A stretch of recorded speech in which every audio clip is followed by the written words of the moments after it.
I still remember the smell of vanilla candles mixing with fresh paint in my tiny studio apartment. 400 square feet of dreams crammed into every corner. My bed folded against the wall during the day, my desk doubling as a dining table, my entire wardrobe hanging on a single rod behind a curtain I'd sewn myself from clearance fabric.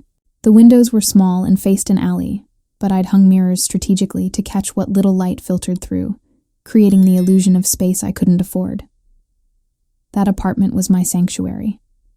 Every inch had been carefully curated, not because I had money, but because I had time and desperate hope.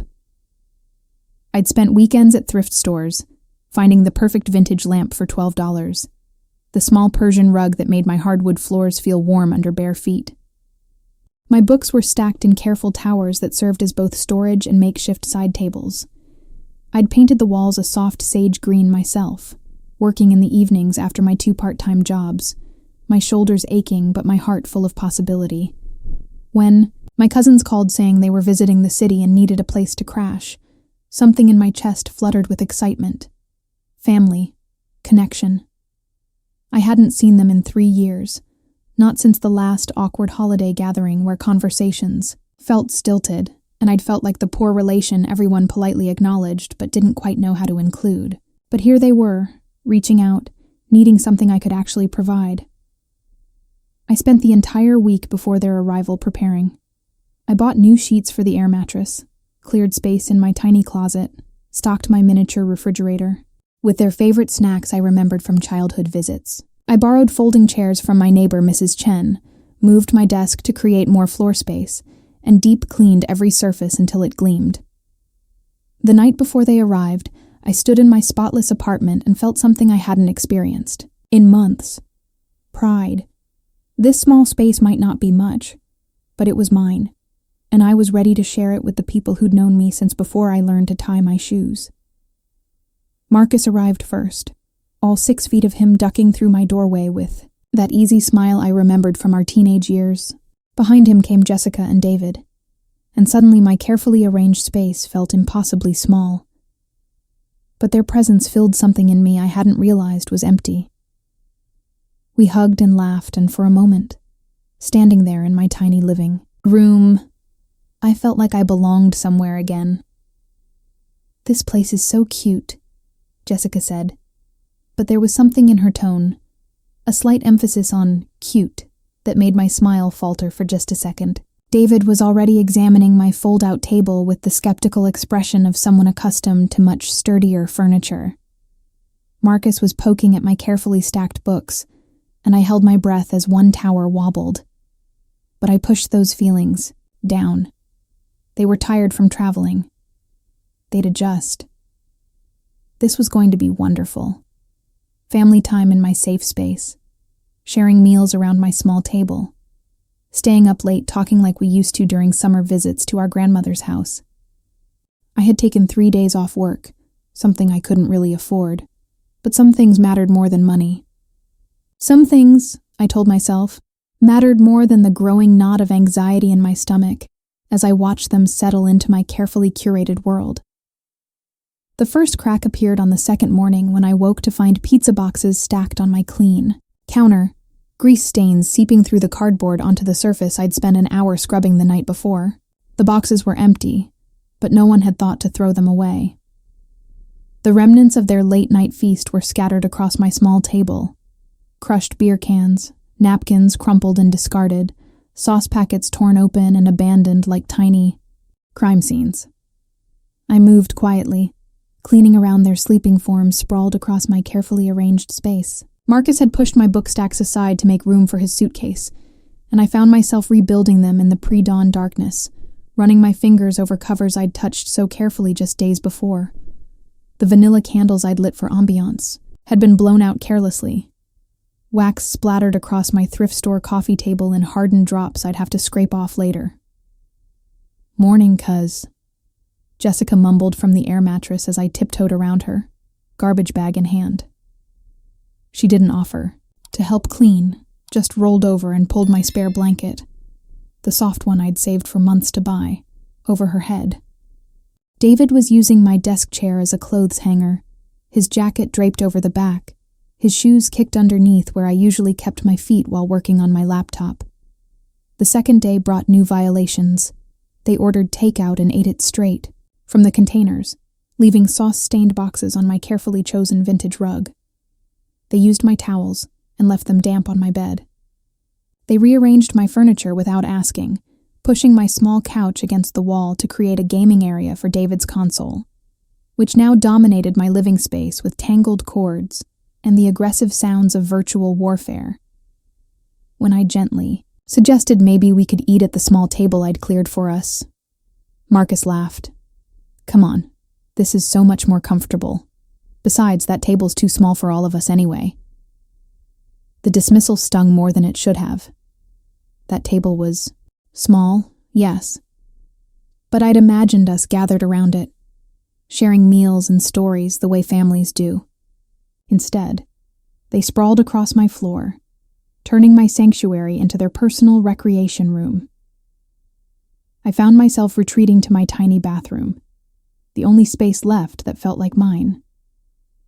Sitting on the closed toilet seat, I stared at my reflection, in the mirror I'd hung to make the space feel larger.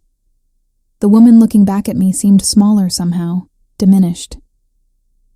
These were people who loved me, I reminded myself. Family doesn't have to be perfect.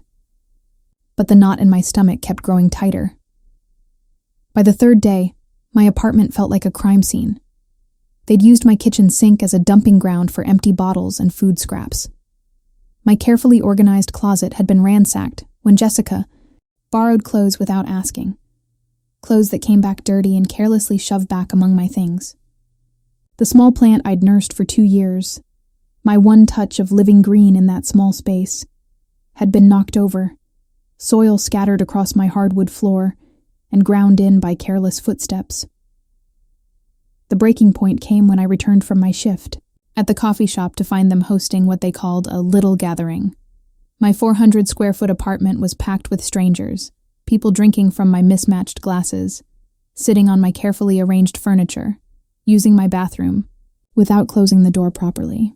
The air was thick with cigarette smoke despite my no-smoking rule, and someone had spilled red wine across my vintage rug, the one piece in my apartment that had taken me 6 months to save for. "Surprise!" Marcus called out when he saw me standing, frozen in my own doorway. "We figured you needed to meet some people, get out more. Don't worry, we told everyone what a cool little place this is." His arm swept around my violated sanctuary like he was presenting a tourist attraction. I stood there in my work uniform, coffee stains on my apron, keys still clutched in my trembling hand, and felt something inside me crack. Not break, crack. Like ice forming on a window, spreading slowly but with devastating inevitability. The strangers in my space were kind enough, I suppose. They complimented my cozy apartment with the same tone Jessica had used, that particular emphasis that made cozy sound like a polite way of saying pathetically small. They asked if I was a student, seemed surprised when I told them I worked 2 jobs, made those sympathetic faces people make when they encounter lives smaller than their own. After they left, after my cousins had crashed into their usual sleeping arrangements among the debris of their impromptu party, I sat in my tiny bathroom again and cried. Not the angry tears I'd expected, but something deeper. Grief, maybe.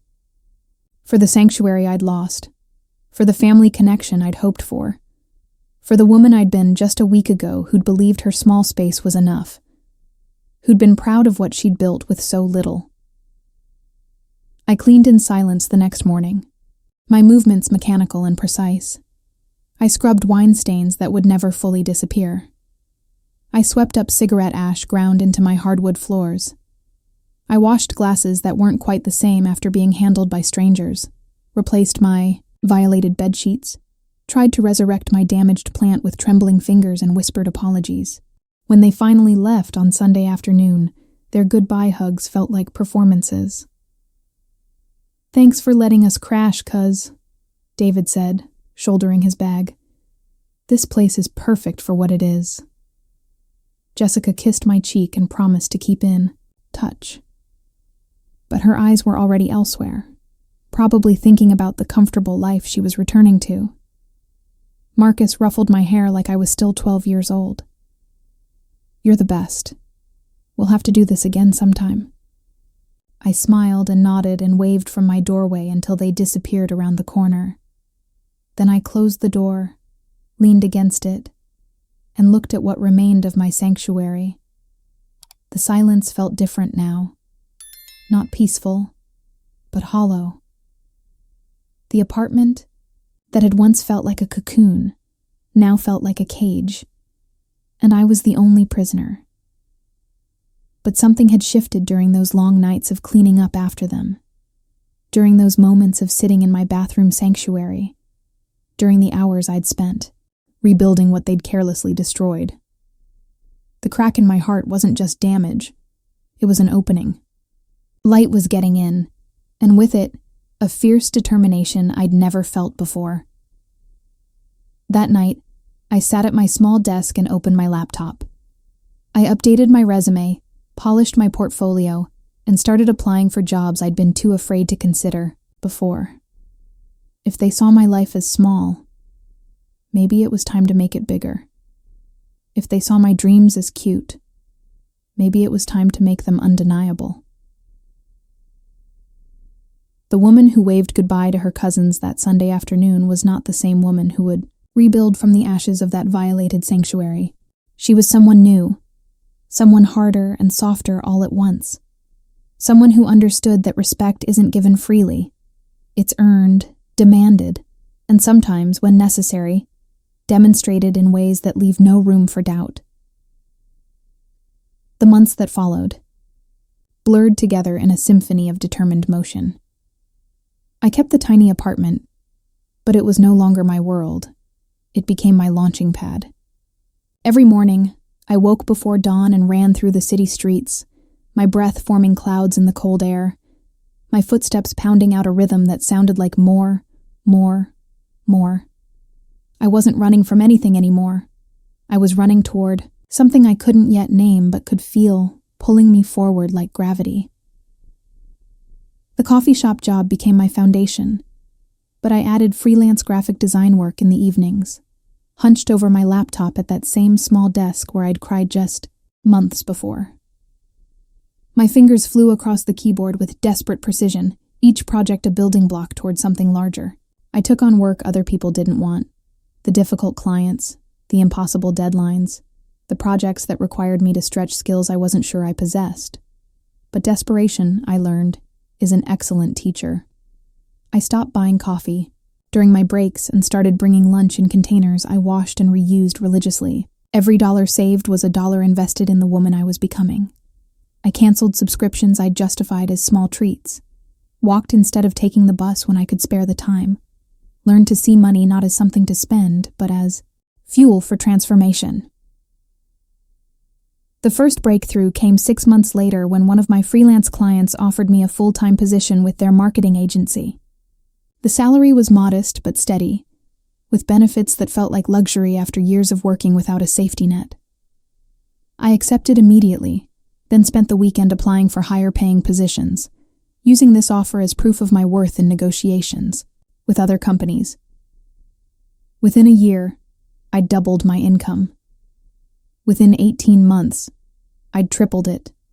Each promotion, each new client, each successful project felt like evidence that the woman my cousins had dismissed was capable of more than anyone, including myself, had imagined.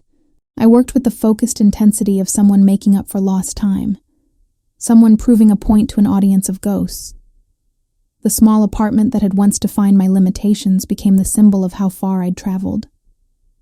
I could have moved somewhere, larger, but I chose to stay, saving aggressively, investing carefully, building wealth with the same methodical precision I'd once used to arrange my 400 square feet. Every month I watched my bank account grow, and with it, my sense of possibility. I started taking classes, photography, business management, public speaking. I joined professional organizations and attended networking events where I learned to talk about my goals as certainties rather than dreams. I practiced introducing myself with confidence, learned to shake hands firmly and make eye contact that said I belong here, even when my stomach was churning with imposter syndrome. Chake. Second breakthrough came when I launched my own consulting firm. The leap terrified me, leaving the safety of a steady paycheck to bet everything on my own abilities. But the woman who had once apologized for the size of her apartment was gone. In her place stood someone who understood that security isn't found in playing small. It's created by becoming undeniable. My business grew faster than I'd dared hope. Clients sought me out for the same intensity and attention to detail that had once been survival skills in my tiny apartment. I hired employees, rented office space, developed systems and processes that turned my desperate hustle into sustainable success. The woman who had once stacked books to create makeshift furniture was now making decisions that affected dozens of people's livelihoods. 3 years after my cousins left my apartment in ruins, I signed the lease on a penthouse. Not because I needed the space, but because I could. Because the woman who had once measured her worth in square footage now understood that worth isn't about the space you occupy. It's about the impact you create. Standing in my new living room, floor-to-ceiling windows framing the city skyline, I thought about that tiny apartment and the woman who had lived there. I didn't feel embarrassed by her anymore. She had been exactly who she needed to be, building exactly what she could with what she had. Her careful arrangements and thrift store treasures hadn't been signs of limitation. They'd been signs of someone who understood that beauty and dignity weren't dependent on budget. But now, surrounded by space that seemed infinite after years of measuring every inch, I understood something else. Transformation isn't about escaping who you were. It's about becoming who you were always meant to be, given the right circumstances and sufficient motivation. The penthouse was beautiful, but it wasn't home yet. Home, I was learning, wasn't about square footage or expensive furnishings. It was about respect, the respect others showed you, but more importantly, the respect you demanded for yourself. I kept that realization close as I planned what came next. Because this wasn't the end of the story. This was the moment when the woman who had been dismissed and disrespected decided exactly how she wanted to even the score. The invitation was perfect in its simplicity. I crafted it carefully, choosing words that would intrigue without revealing too much. "A housewarming party," I wrote. "I'd love for you to see my new place. It's been too long since we caught up properly." The same casual tone they'd used when they'd needed somewhere to crash. The same presumption of welcome that had once meant everything to me. Their responses came quickly, enthusiastic and curious. Marcus asked if I was still in that cute little place downtown. Jessica wondered if I'd gotten a roommate to afford something bigger. David joked about whether I'd finally invested in a proper couch. Their assumptions amused me more than they stung now. They were still thinking of me as the woman who had existed only in relation to their comfort, whose worth was measured by how useful she could be to them. I spent weeks planning the evening with the same attention to detail I'd once reserved for my tiny apartment's arrangement. But now, instead of working within constraints, I was orchestrating from abundance. I hired caterers who specialized in the kind of elevated comfort food that looked casual, but cost more per bite than most people spent on entire meals. I arranged for premium wines and craft cocktails, the kind of drinks that signal sophistication without announcing their price tags. The penthouse itself required no enhancement. Its natural beauty spoke fluently in the language of success. The living room stretched across what felt like acres of polished hardwood, anchored by furniture I'd chosen not because it fit a budget, but because it fit my vision. Art hung on walls that could accommodate it properly, each piece selected for its ability to command attention in a space worthy of commanding. But the details mattered most. Fresh flowers arranged by a professional florist. Music curated to create the perfect atmosphere of relaxed elegance.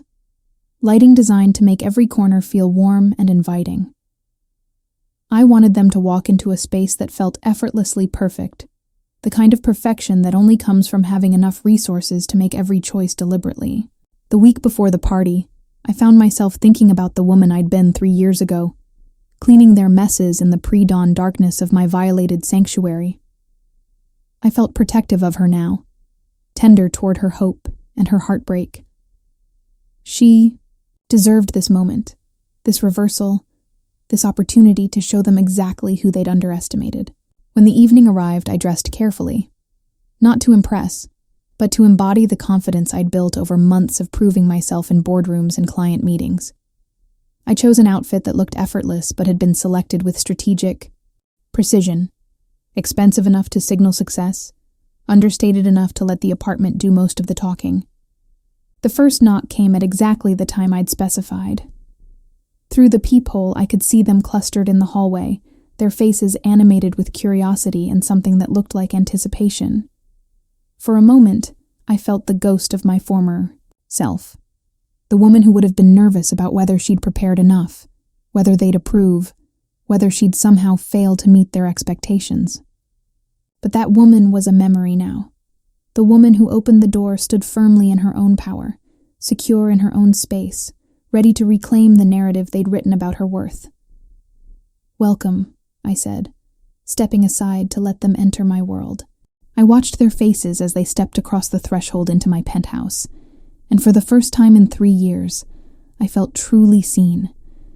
Their expressions shifted through a choreography of shock I'd been anticipating for months, eyes widening as they took in the soaring ceilings, mouths falling slightly open as they absorbed the floor-to-ceiling windows that transformed the city into living art, heads turning slowly as they tried to reconcile this space with their memories of me. Marcus recovered first, his charm kicking in like muscle memory. "Holy shit, cousin. Wow. This place is incredible." But his eyes kept darting around as if searching for evidence that this was temporary, borrowed, somehow not real. Jessica moved like she was walking through a museum, her fingers trailing along surfaces she seemed afraid to fully touch. David stood frozen in the entryway, his usual easy commentary replaced by stunned silence. "Thank you," I said simply, leading them deeper into the living room where the catered appetizers were arranged like small works of art on surfaces that could accommodate abundance. "Can I get you something to drink? I have that wine you liked, Marcus, though I think you'll find this vintage is a bit more special than what we shared in my old place."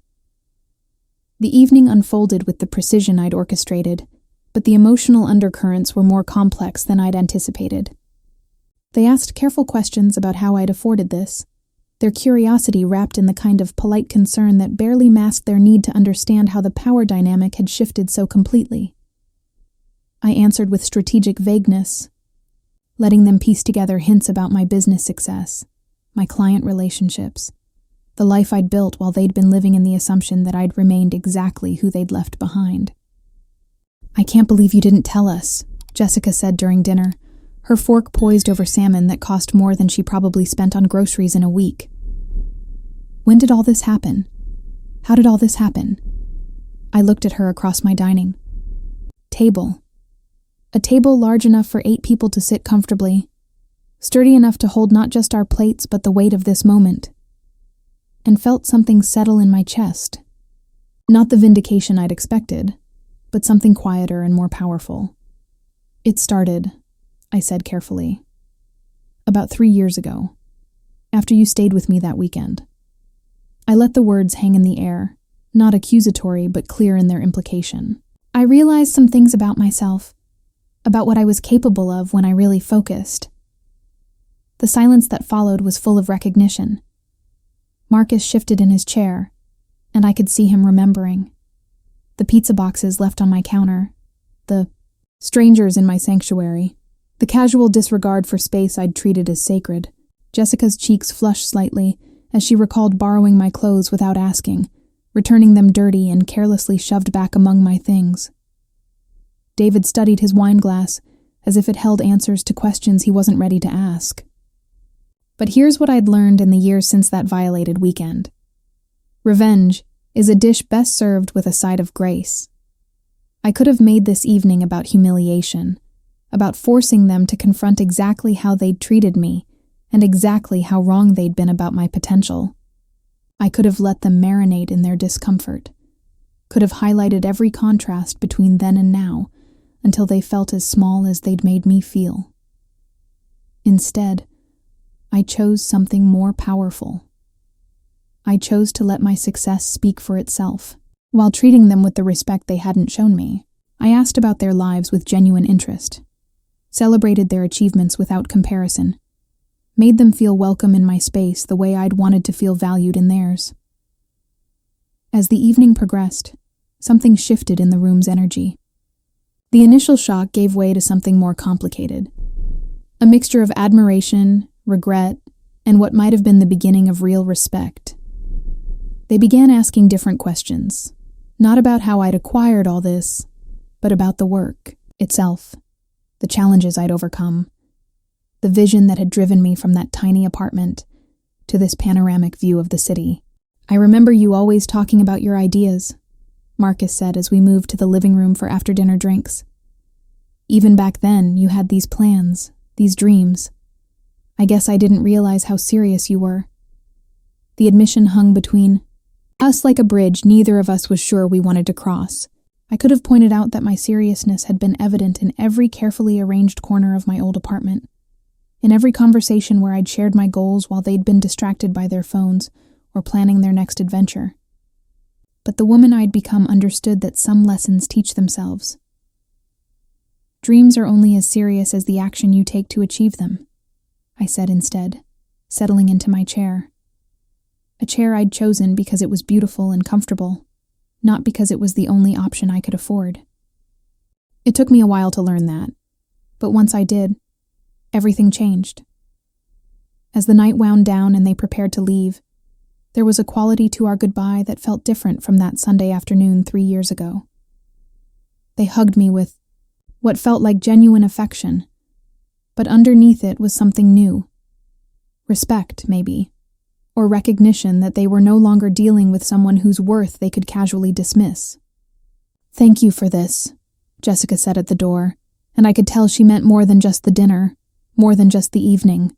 She meant the grace I'd shown them, the way I'd let my success be generous rather than vindictive. After they left, I stood in my living room surrounded by the evidence of a perfectly executed evening and felt something I hadn't expected. Peace.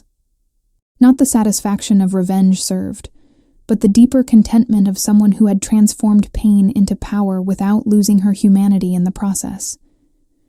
The city sparkled beyond my windows like a field of possibilities, and I understood finally that this moment, this penthouse, this success, this careful reclaiming of my narrative, hadn't been about them at all. It had been about me, about the woman who had learned to demand the respect she deserved and create the life she'd always been capable of living. I kept my tiny apartment for another year, not because I needed it, but because it reminded me where I'd come from and how far I'd traveled. Sometimes I'd go back there in the evenings, sitting in that small space that had once defined my limitations, and feel grateful for the woman who had lived there. She had built the foundation for everything that came after, one carefully chosen, thrift store treasure at a time, one small act of dignity in the face of disrespect. The penthouse was beautiful, but the real victory wasn't in the square footage or the stunning views. It was in the knowledge that I had transformed my relationship with my own worth, that I had learned to build success not from a place of proving others wrong, but from a place of proving myself right. The cousins who had once trashed my sanctuary had unwittingly given me the greatest gift possible, the motivation to discover exactly how much I was capable of achieving when I decided to stop asking for respect and started commanding it instead.